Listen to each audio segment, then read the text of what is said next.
नमस्कार दोस्तों, बहुत बहुत स्वागत है आप सभी मित्रों का दिव्य सृजन स्पिरिचुअल की प्रातः 7 बजे कथा की श्रृंखला में।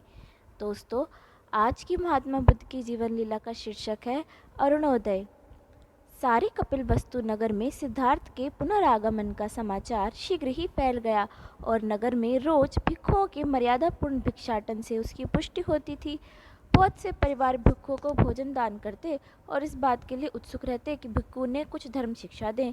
बुद्ध और भिक्षु दल को जिस दिन राजमहल में भोजन करने को आमंत्रित किया गया था, उस दिन मार्गों पर फूल पत्तियों और झाड़ियों की सजावट करने के लिए राजा शुद्धोधन ने नगरवासियों से अनुरोध किया था।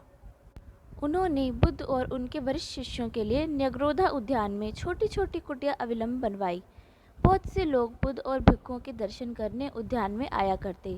लोग इस बात से बहुत प्रभावित थे कि भूतपूर्व युवराज नगर में शांतिपूर्वक भिक्षाटन करते हैं। सारे नगरवासियों के लिए बुद्ध की वापसी चर्चा का प्रमुख विषय बना हुआ था। गौतमी और यशोधरा न्यग्रोधा उद्यान में बुद्ध से मिलने जाने के लिए बहुत ही उत्कंठित थी, लेकिन वे उस सप्ताह भिक्षु संघ के स्वागत समारोह की तैयारियों में बेहद व्यस्त थी। राजा अपनी सरकार के सभी सदस्यों और नगर के अन्य राजनीतिक, सांस्कृतिक और धार्मिक नेताओं समेत हजारों अतिथियों को आमंत्रित करना चाहते थे। उन्होंने कहा कि सारा भोजन शाकाहारी होना चाहिए, किंतु नंद समय निकालकर उस सप्ताह में 2 दिन बुद्ध के पास हो आया था। जब बुद्ध ने चेतना जागृति के मार्ग का वर्णन किया तो वह ध्यान से सुनता रहा। वो अपने बड़े भाई को प्रेम भी करता था और आदर भी।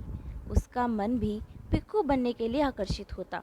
उसने बुद्ध से पूछा भी कि क्या वह समझते हैं कि मैं अच्छा भिक्षु सिद्ध होऊंगा, किंतु बुद्ध ने उसकी भावना सुनकर मुस्कुरा दिया। वो देख रहे थे कि नंद अच्छी भावनाओं वाला नेक नियत युवक है, किंतु अभी उसमें उद्देश्यपरक दृढ़ विवेक की कमी है। जब वह बुद्ध के पास बैठता है तो वह भिक्षु बनने का इच्छुक होता है, लेकिन राजमहल लौट जाने पर उसकी आंखें और विचार अपनी सुंदर प्रेमिका कल्याणी पर केंद्रित हो जाते हैं। स्वागत भोज के दिन राजमहल समेत समूचा नगर बुद्ध और उनके संग के स्वागत में झंडियों एवं फूलों से सजाया गया था। नगरवासी सड़कों के किनारों पर पंक्तिबद्ध खड़े थे। संगीतकार अपनी शिष्ट कला का प्रदर्शन कर रहे थे। हर व्यक्ति अपने देशवासी नायक बुद्ध की एक झलक पाने के लिए ललक रहा था।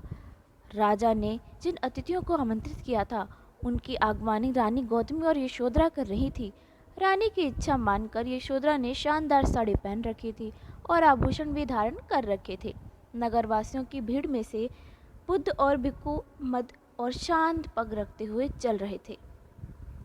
जब बुद्ध निकलते तो बहुत से लोग उन्हें हाथ जोड़कर नमन करते। बच्चों को उनके माता पिता के कंधों पर उठा रखा था, जिससे वे भी बुद्ध के दर्शन कर सकें। राजा शुद्धोधन ने बुद्ध और संघ की अगवानी महल के बाहरी प्रवेश द्वार पर की और उनको भीतरी प्रांगण में ले गए। सभी अतिथियों ने राजा के व्यवहार अनुसार हाथ जोड़कर बुद्ध को प्रणत होकर नमन किया। उनमें से कुछ इस बात से आश्चर्य कर रहे थे कि इतने युवा भिक्षु का इतना सम्मान करने की क्या आवश्यकता थी, भले ही वह पूर्व राजकुमार ही क्यों न हो। जब बुद्ध और भिक्षुगण बैठ गए तो राजा ने भोजन लाए जाने का संकेत किया। राजा ने बुद्ध को स्वयं भोजन परोसा। गौतमी और यशोधरा ने राजसेवकों को अतिथियों को भोजन परोसने का आदेश दिया। इन अतिथियों में ब्राह्मण, साधु, सन्यासी सभी थे। बुद्ध और भिक्षुओं का अनुकरण करते हुए सभी ने मौन रहकर भोजन किया। सभी के भोजन कर लेने के उपरांत बुद्ध और भिक्षुओं के भिक्षा पात्र साफ करके उनको दे दिए गए तो राजा ने हाथ जोड़कर बुद्ध से निवेदन किया कि वह उपस्थित अतिथियों के समक्ष सद्धर्म मार्ग की शिक्षाएं दे। बुद्ध एक क्षण तक मौन रहे और देखा कि सामने कैसे कैसे लोग बैठे हैं। उन्होंने पहले तो सद्धर्म मार्ग की खोज के अपने अनुभव बताए, जिससे लोगों को ये उत्कंठा शांत हो सके कि पिछले 7 वर्षों में क्या कुछ घटित हुआ। इसके बाद उन्होंने अनित्यता, अनात्म और परस्पर अवलंबी संवर्धन के सिद्धांतों के विषय में बताया, जिसकी की चर्चा हम पहले भी कर चुके हैं। उन्होंने कहा कि दैनिक जीवन में सचेत अवस्था का अभ्यास करने और गहराई से यथार्थ बोध करने से दुख और विषमताएं समाप्त हो जाती हैं और शांति और सौख्य की प्राप्ति संभव होती है। दान देने और भक्ति करने भर से मुक्ति की प्राप्ति नहीं होती। बुद्ध ने 4 आर्य सत्यों की शिक्षा दी और दुखों को की जो विद्यमानता है, दुखों के कारक तत्वों और दुखों के तिरोहित होने का मार्ग बताया है और कहा, जन्म, जरा, रोग और मृत्यु के अतिरिक्त और भी दुख हैं जिनका सर्जक मनुष्य स्वयं करते हैं। यानी सृजन करते हैं खुद मनुष्य। अज्ञान और भ्रांत धारणाओं के वश में होकर जो करते हैं या कहते हैं, उनमें से लोग स्वयं भी कष्टों में फंसते और दूसरों को भी कष्ट में पहुंचाते हैं। क्रोध, घृणा, संदेह, द्वेष और निराश कष्टों के कारक बनते हैं। ये सभी बातें प्रज्ञाहीनता के कारण हृदयों में आती है। लोग इन कष्टों में इस प्रकार फंसे रहते हैं जिस प्रकार आग लगे घर के निवासी। आप किसी देवता या ईश्वर की प्रार्थना या भक्ति करके मुक्ति प्राप्त नहीं कर सकते।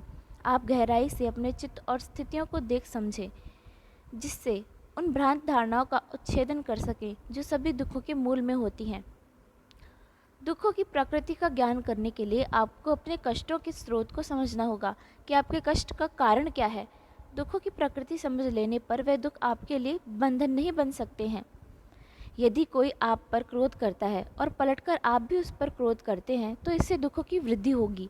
यदि आप प्रज्ञा का मार्ग अपनाएंगे यानी ज्ञान का, तो आप पलटकर क्रोध नहीं करेंगे, बल्कि आप ये जानेंगे। जानने के लिए अपने चित्त को शांत रखेंगे कि वह व्यक्ति आप पर क्रुद्ध क्यों हुआ, किस कारण से। अगर ऐसा हुआ तो उसका कारण क्या था। गहनता से विचार करने पर आप उन कारणों को जान सकेंगे कि उसे क्रोध क्यों आया। अगर आप पाएंगे कि उस व्यक्ति के क्रोध का दायित्व आप पर है तो आप क्रोध नहीं करेंगे, वरन यह स्वीकार करेंगे कि आपके दुर्व्यवहार से उसे क्रोध आया। यदि उसके क्रोध आने के लिए आप दोषी नहीं हैं तो आप यह खोजने का प्रयास करेंगे कि आखिर उससे आपके प्रति गलतफहमी हुई तो क्यों हुई। उसके बाद आप उसे यह समझा सकते हैं कि आपके इरादे नेक और सत्य पर आधारित हैं। इस प्रकार आप स्वयं भी दुख से बच सकते हैं और उससे भी दुख से बचा सकते हैं। महामहिम और आदरणीय अतिथियों, समस्त विषय वस्तुओं पर गहन दृक्पात करके सभी दुखों से निस्तार पाया जा सकता है। प्रज्ञा के पथ पर चलते हुए हम अपनी सचेतनता बनाए रखने के लिए अपने श्वसन क्रिया पर नियंत्रण रखते हैं। ध्यान साधना करने और ज्ञान प्राप्ति के लिए हम पंचशीलों का पालन करते हैं। ये पंचशील वे सिद्धांत है जिनसे हम शांति और आनंद का वर्धन कर सकते हैं। शील पालन से हमारा ध्यान साधना की शक्ति बढ़ती है और हम चित्त को अधिकाधिक ध्यान अवस्था और सचेत अवस्था में लाने में सक्षम होते हैं। सचेतनता से अपने चित्त और अपने पर्यावरण की सच्ची प्रकृति जानने की हमारी क्षमता का विकास होता है। इस ज्ञान के प्रकाश से प्रज्ञा विकसित होती है। ज्ञान होने पर हम प्रेम कर सकते हैं। जब हमें ज्ञान की उपलब्धि हो जाती है तो सभी दुखों से हम उबर सकते हैं। मुक्ति का सच्चा मार्ग प्रज्ञा का मार्ग है। इस प्रज्ञा का विकास तभी हो पाता है जब तक समस्त सृष्टि प्रसार के वास्तविक स्वरूप को गहन दर्शन के द्वारा जान पाते हैं। शीलों का आचरण, ध्यान, साधना और पारमिताएं ही वह मार्ग हैं जिससे मुक्ति संभव है। अब वो कहते हैं कि बुद्ध एक क्षण तो रुककर मुस्कुराने लगे, फिर आगे बोले, दुख तो जीवन का एक पक्ष है। जीवन का दूसरा पक्ष है जागतिक अद्भुतता। यदि हम जीवन का यह पक्ष देख सकते हैं तो हम हर्ष, शांति, आनंद का अनुभव कर सकते हैं। जब हमारे हृदय वधनहीन होते हैं तो हम जीवन को अद्भुतताओं के प्रत्यक्ष संपर्क में आ पाते हैं। जब हम अनित्यता, अनात्म और परस्परावलंबी संवर्धन के सत्यों को वस्तुतः हृदय भंग कर देते हैं, यानी हृदयंगम कर लेते हैं कि हमारा हृदय और चित्त कितने अद्भुत हैं, हमारा शरीर कितना अद्भुत है, हरे बांस की पत्तियाँ, पीत गुलदाउदी, स्वच्छ सरिताएं और चंद्रिका विकिरण करता चंद्रमा कितना अद्भुत है। कष्टों के वदनों से ही हम स्वयं के जकड़े रखते हैं। इस कारण हम जीवन के इन अद्भुत दृश्यों की अनुभूति की क्षमता ही खो बैठते हैं। जब हम अज्ञान और अंधकार का भेदन कर पाते हैं तो हमारे सामने शांति, आनंद, मुक्ति और निर्वाण के विराट से साक्षात्कार क्षेत्र का उन्मुक्त होता है। निर्वाण, मुक्ति और निर्वाण के विराट साक्षात्कार जो है, ये सब चीज़ें मिलकर अज्ञान, लोभ और क्रोध का समूल नाश कर देती हैं। माननीय अतिथियों, समय निकालकर कभी स्वच्छ झरने को या अरुणोदय की प्रथम किरण को देखिए, यानी सूर्योदय की पहली किरण को देखिए और विचारिए कि क्या आप शांति, आनंद और उन्मुक्तता का अनुभव कर सकते हैं। यदि आप अब भी दुखों और चिंताओं के बंधन में जकड़े हुए हैं तो आप सृष्टि से इन अद्भुत अनुभवों से वंचित ही रहेंगे। सृष्टि की अद्भुतताओं में आपकी श्वास प्रश्वास, शरीर और चित्त भी सम्मिलित हैं। मैंने सद्धर्म का जो मार्ग खोजा है वह दुखों और चिंताओं, उनकी मूल प्रकृति को भली भांति समझकर उनके पार जाने का मार्ग है। मैंने इस सद्धर्म मार्ग की देशना औरों को भी की है और वो स्वयं ही इस मार्ग को खोज पाने में सफल हुए हैं। बुद्ध की इस देशना से प्रत्येक व्यक्ति गहराई तक प्रभावित हुआ। राजा का हृदय आनंद से गदगद हो गया। यही स्थिति रानी गौतमी और यशोधरा की हुई थी। सभी लोग प्राणियों और पदार्थों की मूल प्रकृति के अंतर्दर्शन की विधियों के विषय में अधिकाधिक जानने के इच्छुक थे, जिससे मुक्ति और चेतन प्रकाश की अनुभूति संभव हो। बुद्ध की देशना के उपरांत राजा बुद्ध और भिक्खु को महल के बाहरी द्वार तक विदा करने आए। सभी अतिथियों ने राजा शुद्धोधन को उनके पुत्र की महान सफलता पर बधाई दी। न्यायग्रोधा उद्यान शीघ्र ही विहार में परिणत हो गया।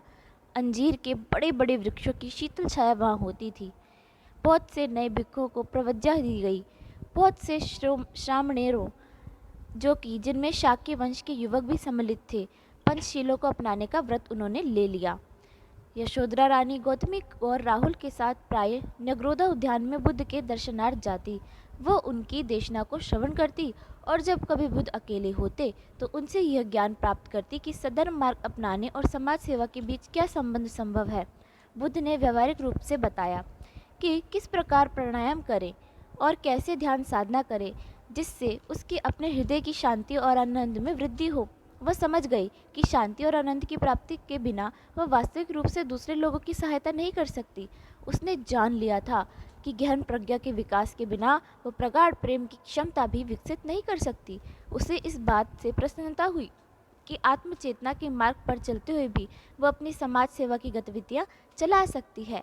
जब वह कार्यरत हो उन क्षणों में शांति और आनंद की अनुभूति करना संभव होता है।